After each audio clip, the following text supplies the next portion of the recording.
America అధ్యక్షుడు Trump విధిస్తున్న పన్నులతో ప్రపంచవ్యాప్తంగా కూడా అన్ని దేశాలు కూడా ఆగ్రహం వ్యక్తం చేస్తాయి. ముఖ్యంగా భారతదేశానికి సంబంధించి ఆయన ప్రత్యేకంగా కూడా భారతదేశం పైన ఆయన కక్ష కట్టినట్టు కూడా వ్యవహరిస్తున్నారు. ప్రపంచ దేశాలకు ఒక రకమైన పన్ను విధిస్తే భారతదేశం మీద కూడా అంతకంటే ఎక్కువ 2 రెట్లు పన్ను విధిస్తూ కూడా ఆయన భారతదేశంపై తీవ్రమైన ఒత్తిడి తేవాలని చూస్తున్నాడు. ఒకవైపు చూస్తే మొన్నటికి మొన్న 25% పన్ను విధించి దాన్ని 50% పెంచితే కూడా భారతదేశంపై కూడా ఆయన ఒక రకంగా కక్ష సాధింపుతో వ్యవహరిస్తున్నాడు అంటూ కూడా భారతదేశ వ్యాప్తంగా ఉన్న ప్రజలంతా కూడా ఆగ్రహం వ్యక్తం చేస్తున్నారు. ఇక్కడ ఏదైతే ట్రంప్ విధిస్తున్న పన్నులకు సంబంధించి ఖచ్చితంగా కూడా ఆయన పన్నులు వెనక్కి తీసుకునే విధంగా ప్రభుత్వం ఆయనపై ఒత్తిడి తీసుకురావాలని కూడా ఇక్కడ విశాఖపట్నం జిల్లాలో మొత్తం అంతా కూడా ప్రజా సంఘాలన్నీ కూడా ఆందోళన వ్యక్తం చేస్తున్నారు. సార్, ట్రంప్ విధించే పన్నుల వల్ల దేశానికి ఎటువంటి నష్టం, ముఖ్యంగా రైతుల మీద వీటి మీద ఎక్కువ ప్రభావం, లేకపోతే మందులకు సంబంధించి వీటి మీద ఎక్కువ ప్రభావం ఉండే అవకాశం ఉందన్నారు. అమెరికా సామ్రాజ్య అధినేత అని ఫీల్ అవుతున్నటువంటి ట్రంప్ భారతదేశంలో ఎక్కువ పరిశ్రమ మీద, తోలు పరిశ్రమ మీద, సామాన్య ప్రజలు వాడుకునే అన్ని రకాల వస్తువుల మీద 50% సుంకాలు విధిస్తే వీళ్ళు నా దారికి వస్తారని అహంభావంతో ఉన్నాడు ఆయన. పైగా ఆయన అప్పీల్ కోర్టులో కేసు వీగిపోయింది. ఆయన ఏం చెప్తున్నాడు?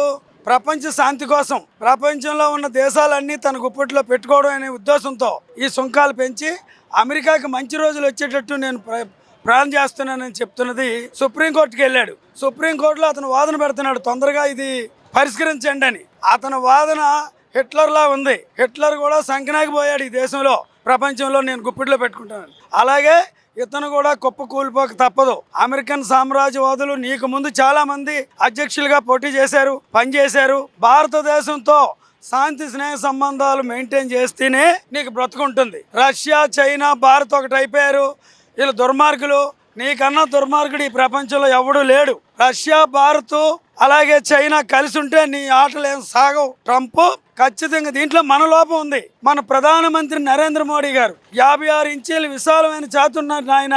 ఆయన ఆయన పద్ధతి అంటే ఇప్పుడు తేలాలి. దేశ ప్రజల్ని అమెరికాకి తాకట్టు పెడతావా, సామ్రాజ్యవాదుల కబంధాస్తాల నుండి స్వేచ్ఛావాయులు పీల్చుకునేటట్టు చేస్తావో తెలియజేయాలా. ఏదైనా ఈరోజు దేశవ్యాప్తంగా వామపక్ష పార్టీలన్నీ ట్రంప్ సుంకాలకు వ్యతిరేకంగా, ట్రంప్ భారతదేశం మీద, విద్యార్థుల మీద, యువకుల మీద, అలాగే టూరిజం మీద, టూరిస్టుల మీద వేస్తున్నటువంటి అభాండాలు కానీ, భారాలు కానీ వీటిలన్నీ ఖండిస్తూ ఈ దేశంలో వామపక్ష పార్టీలు నిరసన చేశాయి. కేంద్ర ప్రభుత్వం స్పష్టం చేయాలా నీ వైఖరి అంటే. భారతదేశ ప్రజలకి నిన్ను ఎన్నుకున్నందుకు వీళ్ళకి సేవ చేస్తావా, ట్రంప్ మూతి నాకుతావో చెప్పాలా. ఇది సరైనది కాదు. భారతీయులందరూ 140 కోట్ల మంది నిన్ను వ్యతిరేకిస్తున్నారు. నీ ప్రజల తరపు నుండి అంతేగాని అమెరికా అధ్యక్షుడు కొమ్ము కాయొద్దని ఈ సందర్భంగా విశాఖపట్నం నుండి వామపక్ష పార్టీల తరఫున మేము డిమాండ్ చేస్తున్నాం. ఏ విధంగా ఉండబోతుంది ప్రపంచవ్యాప్తంగా ఈయన అదే వైఖరి, ముఖ్యంగా మన దేశం మీద రెట్టింపు చేస్తున్నాడు ఆయన. ఎందుకని ఒక అర్థం కావట్లేదు. ఆయనకి నోబెల్ బహుమతికి సహకరించలేదు అనే విధంగా ఆయన ఎంకరేజ్ చేయలేదని, నామినేట్ చేయలేదనే ఉద్దేశం మీద, ముఖ్యంగా అదే కారణం. లేకపోతే ఆయన తనకు మోనోపలిని ముందు చూపించారండి. నోబెల్ బహుమతి అంటే ఎటువంటి వారికి ఇస్తారు అంటే, దుర్మార్గులకు పోయిస్తే అందరికీ నోబెల్ బహుమతి ఇవ్వాలి. ఇవాళ దుర్మార్గం మీ ఫోన్ ఇవాళ కాదు, గత 50 సంవత్సరాల నుంచి కూడా అమెరికాతో మనకు సత్సంబంధాలు వద్దు అని చెప్తున్న వాళ్ళు వామపక్ష పార్టీలు. ఈరోజు అతను స్నేహం చేస్తే ఏం చేసాడు? ఇవాళ 50% పెంచాడు. ఏమయ్యా ఎందుకు పెంచామని చెప్పేసి అతను సుప్రీంకోర్టుకి వెళ్ళిన తర్వాత, సుప్రీంకోర్టులో కేసు వీగిపోయిన తర్వాత, నా తాలూకా ఆర్థిక సంక్షోభం ఉన్నాను, ఆర్థిక పరిపుష్టి కోసం నేను చేస్తున్నానని చెప్తున్నాడు. ఇవాళ మన దేశం నుంచి ఆక్వా పరిశ్రమ దగ్గర నుంచి సుమారు 60,000 కోట్ల రూపాయలతో ఒక ఇండస్ట్రీ అక్కడికి డెవలప్ జరుగుతుంది. దానికి ప్రాసెసింగ్ యూనిట్లు కేరళలోను, బెంగళూరులోను, ఒరిస్సాలోను, ఆంధ్రాలోను ఉంటే ఇక్కడ ఉన్నవి రొయ్య ఎగుమతం అనేయండి, పెద్ద పెద్ద చేపల ఎగుమతి చేయడం జరుగుతుంది. దాన్ని ఆఫ్ చేయడం వల్ల వాటికి ప్రయోజనం ఏంటో అర్థం. రెండో విషయం ఏంటంటే, అంతకంటే ముందు మొదటి ఏంటంటే, ఇవాళ మన తాలూకు జనాభా 140 కోట్లు, అలాగే చైనా జనాభా కూడా 140 కోట్లు. ఈరోజు మనతో కలిసి పనిచేయడం కోసం రష్యా కూడా వచ్చింది. రష్యా కూడా వచ్చిన తర్వాత ఈ 3 దేశాలు కలిసి ఏం చేయలేరు. ఇప్పుడు ఆయన చెప్పింది ఏంటి? నువ్వు ఆయిల్ ఏదైతే ఉన్నదో నువ్వు నా దగ్గర కొని తెప్పించి నువ్వు రష్యా దగ్గర కొనొద్దు అంటాడు. ఎందుకు కొనొద్దు అంటాడు? మనకు సత్సంబంధాలు ఉన్నాయి, రష్యాతో సత్సంబంధాలు ఉన్నాయి కాబట్టి రష్యాతో మనం ఇంప్రూవ్ ఉన్నాం. కానీ ఈ విషయం మీద ఏంటంటే, అతను కేవలం కావాలని ఏదో విధంగా చేయాలని చెప్పేసి అతను తొత్తులుగా ఉన్న కొన్ని దేశాలని, చిన్న దేశాలందరూ కలుపుకొని ఏదో మన మీద ఉద్యమం చేయాలని చేస్తున్నాడు. అది మంచి పద్ధతి కాదు. ఇవాళ దీన్ని అన్నీ కలిపి సుదీర్ఘంగా ఆలోచించి ఇవాళ మోడీ కూడా నిర్ణయం తీసుకోవాల్సిన బాధ్యత ఆయన మీద ఉంది. లేనప్పుడు ఇవాళ చాలా మందికి నష్టపోయే పరిస్థితి కూడా వస్తుంది.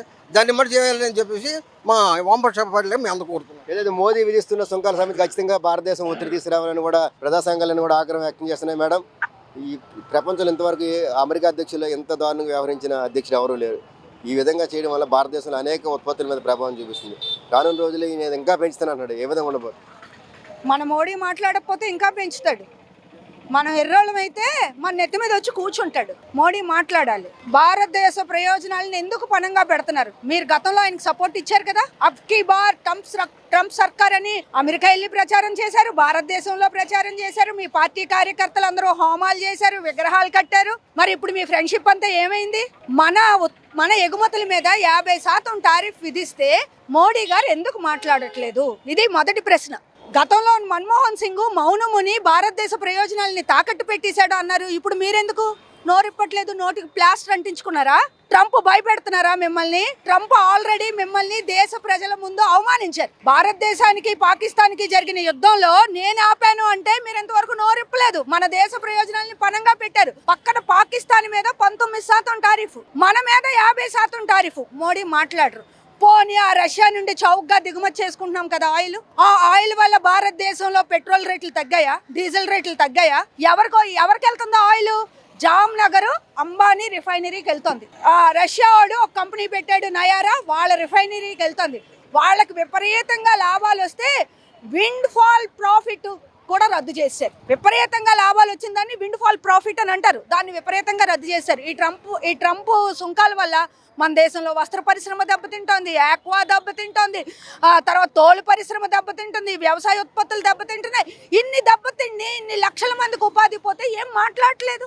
ఇంతలాగా బానిసత్వం వ్యవహారం చేస్తున్నారు. మేము ప్రజల తరపున పోరాడతాం. మోడీ నోరిప్పాలి, లేదా మోడీ దేశానికి క్షమాపణ చెప్పాలి. చేత కాదని రాజీనామా చేయాలి. మొత్తం మీద ఈ ట్రంప్ సర్కార్ విధిస్తున్న పనులతో భారతదేశ వ్యాప్తంగా కూడా అనేక రంగాలపై కూడా ప్రభావం ఉండే అవకాశం ఉంది. లక్షల కోట్ల రూపాయల ఆదాయం మనం కోల్పోయే అవకాశం ఉంటుంది. కాబట్టి ఖచ్చితంగా ట్రంప్కు ఏదైతే విధిస్తున్నారో పనులకు సంబంధించి ఒత్తిడి తీసుకురావాలి. దీన్ని తిరిగి సాధారణ స్థితికి తీసుకొచ్చే విధంగా కూడా మోడీ సర్కార్కు కృషి చేయాలంటూ కూడా వామపక్ష పార్టీలన్నీ కూడా డిమాండ్ చేస్తున్నాయి. వీడియో జర్నలిస్ట్ ప్రేమ్తో రాము, BBC 7 టీవీ, విశాఖపట్నం.